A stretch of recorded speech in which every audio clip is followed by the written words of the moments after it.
मुस्कुरा रहा है उसे दर्द ने पाला होगा, जो चल रहा है उसके पाँव में छाला होगा।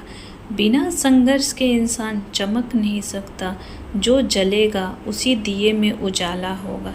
संघर्ष क्यों बचे संघर्ष से, संघर्ष ही तो जीवन की आत्मा है। जितना कठिन संघर्ष होगा उतना ही शानदार जीत होगी।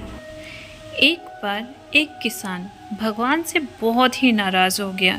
किसान बहुत मेहनती था। बहुत मेहनत से वह खेती में अनाज उगाता, उसकी देखभाल करता, पर अक्सर उसकी फसल खराब हो जाती। कभी सूखा पड़ जाता, कभी बाढ़ आ जाती, कभी तेज धूप, कभी आंधी। कोई ना कोई कारण बन ही जाती कि उसका फसल खराब हो जाती।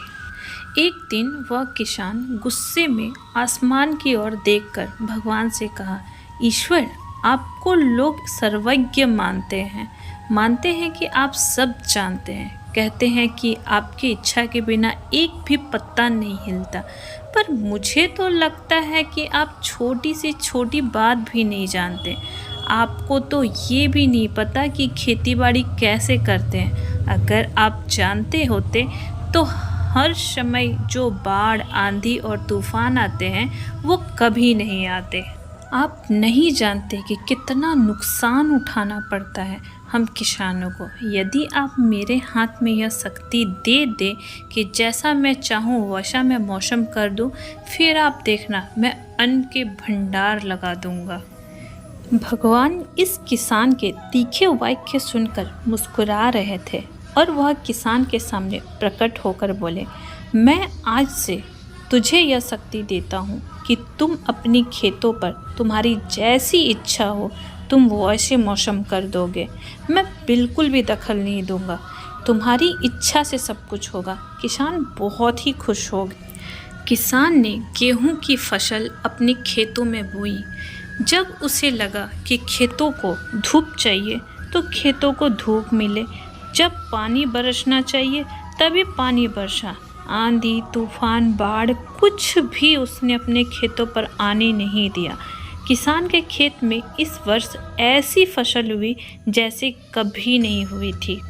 हरी भरी लहराती फसल, मन ही मन वह बहुत खुश हो गया और सोचने लगा, अब सबूत के साथ दिखाऊंगा भगवान को कि इसे कहते हैं शक्ति का सही उपयोग। मेरी सफलता देखकर उन्हें अपने नियम ज़रूर बदलने पड़ेंगे।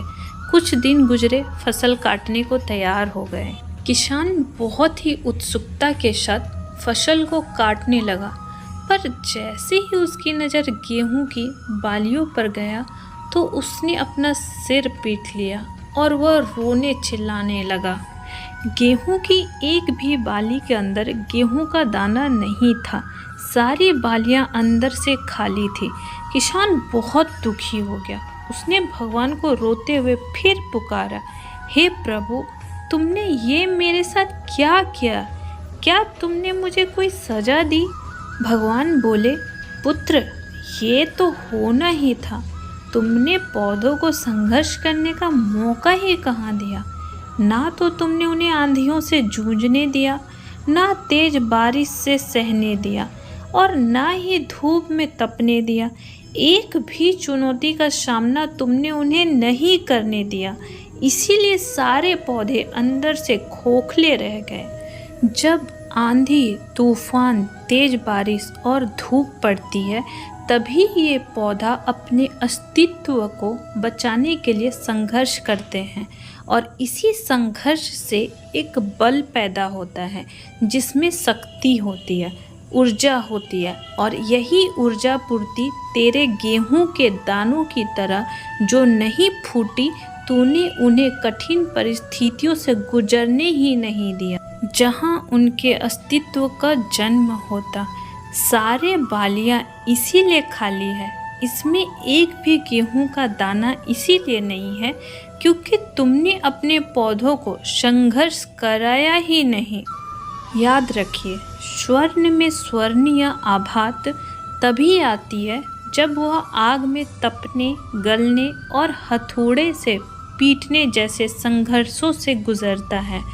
कोयले का टुकड़ा हीरा तभी बनता है जब वह उच्च दाब और उच्च ताप की मुश्किल परिस्थितियों से गुजरता है। इसी तरह यदि हमारी ज़िंदगी में कोई संघर्ष ही ना हो, कोई चुनौती ही ना हो, तो हम भी गेहूं की बालियों की तरह खोखले रह जाएंगे, कोई अस्तित्व नहीं होगा हमारा। विपरीत परिस्थितियाँ, चुनौतियाँ, समस्याएं हमें और अधिक निखारती है। यदि जीवन में कठिन परिस्थितियाँ और चुनौतियाँ आए तो घबराना मत, बल्कि सामना करना, विश्वास करना कि आप और अधिक निखर जाओगे और अधिक मजबूत बन जाओगे।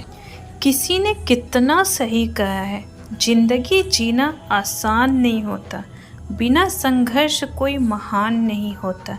जब तक न पड़े हथौड़े के चोट, तब तक पत्थर भी भगवान नहीं होता।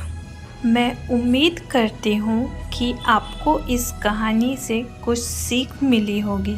अगर वीडियो अच्छी लगी हो तो लाइक, शेयर एंड सब्सक्राइब करना ना भूलें।